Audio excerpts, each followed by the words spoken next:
আল্লাহর সপ্রশংসা পবিত্রতা ঘোষণা করে বজ্রধ্বনি এবং ফেরেশতারাও সব হয়ে তিনি বজ্রপাত করেন এবং যাকে ইচ্ছে তা দিয়ে আঘাত করেন।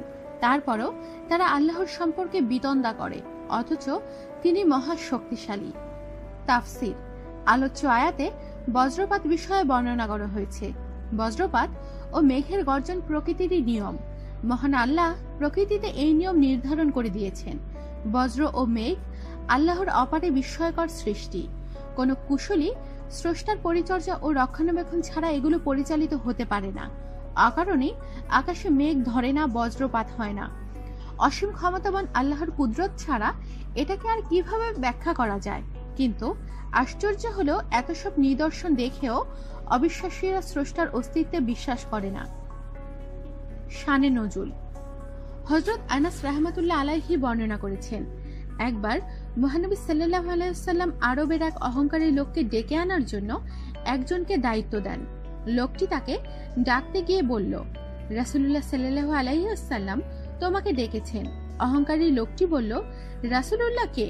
আল্লাহই বা কে? সে কি সোনা, রূপা নাকি তামার তৈরি? ওই ব্যক্তি নবীজির কাছে ফিরে গিয়ে লোকটির জবাব শোনালো। মহানবী সাল্লাল্লাহু আলাইহি ওয়াসাল্লাম তাকে আরো দুইবার লোকটির কাছে পাঠালেন। প্রতিবারই অহংকারী লোকটি একই জবাব দিয়েছে। তৃতীয় দফা লোকটি নবীজির কাছে ফেরত এসে পুরো ঘটনা যখন বলছিল, তখনই আল্লাহ তাআলা অহংকারী লোকটির মাথার উপর একখণ্ড মেঘ পাঠিয়ে দিলেন। তার মাথায় বজ্রপাত হয়, সঙ্গে সঙ্গে মাথার খুলি উড়ে যায়। এ সময় আলোচ্য আয়াত অবতীর্ণ হয়। এই ঘটনার আলোকে জানা যায় বজ্রপাত অনেক সময় আযাব হিসেবে অবতীর্ণ হয়। হাদিসে কুদসিতে এসেছে, আল্লাহ বলেন, যদি আমার বান্দারা আমার আনুগত্য করত তাহলে রাতে তাদের জন্য বৃষ্টি বর্ষণ করতাম, দিনের বেলা সূর্যোদয় ঘটাতাম, কখনো তাদের বজ্রের শব্দ শোনাতাম না। মহানবী সাল্লাল্লাহু আলাইহি ওয়াসাল্লাম ইরশাদ করেছেন, তোমরা বজ্রের শব্দ শুনলে আল্লাহর জিকির করো, জিকিরকারীর ওপর বজ্রপাত হয় না। আর কিয়ামত যত ঘনিয়ে আসবে ততই বজ্রপাতের ঘটনা বাড়বে।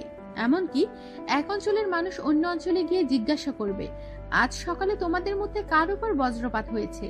জবাবে বলা হবে, অমুকের উপর, অমুকের উপর, অমুকের উপর। লক্ষণীয় বিষয় হলো, এখানে বলা হয়েছে বজ্র আল্লাহর পবিত্রতা ও প্রশংসা করে, কিন্তু বজ্র কিভাবে আল্লাহর পবিত্রতা বর্ণনা করে? সূরা বনী ইসরাইলে এই প্রশ্নের জবাব দেয়া হয়েছে। সেখানে বলা হয়েছে, 7 আসমান, পৃথিবী এবং এর মধ্যবর্তী সবকিছুই তার পবিত্রতা ও মহিমা ঘোষণা করে, আর এমন কিছু নেই যা তার সপ্রশংসা পবিত্রতা ও মহিমা ঘোষণা করে না। কিন্তু তাদের পবিত্রতা ও মহিমা ঘোষণা তোমরা অনুধাবন করতে পারো না। নিশ্চয় তিনি সহনশীল, ক্ষমাপরায়ণ। বজ্র আল্লাহর তসবিহ পাঠ করে। এর ব্যাখ্যা এমনও হতে পারে, যে ব্যক্তি মেঘের গর্জন, চমক এবং এর কারণ ও ফলাফল সম্পর্কে চিন্তা করবে, অবশ্যই সে আল্লাহর প্রশংসা করতে বাধ্য হবে। কোন কোন হাদিসে বলা হয়েছে, বৃষ্টি বর্ষণের কাজে নিযুক্ত ফেরেশতার নাম রাআদ, আর এই আয়াতে বজ্রধ্বনি বোঝাতে রাআদ শব্দই ব্যবহার করা হয়েছে। তাই আয়াতের অর্থ হলো, রাআদ নামের ফেরেশতা মেঘের সময় আল্লাহর পবিত্রতা ও প্রশংসা বর্ণনা করেন। আমাদের সাথেই থাকুন আর সাবস্ক্রাইব করুন।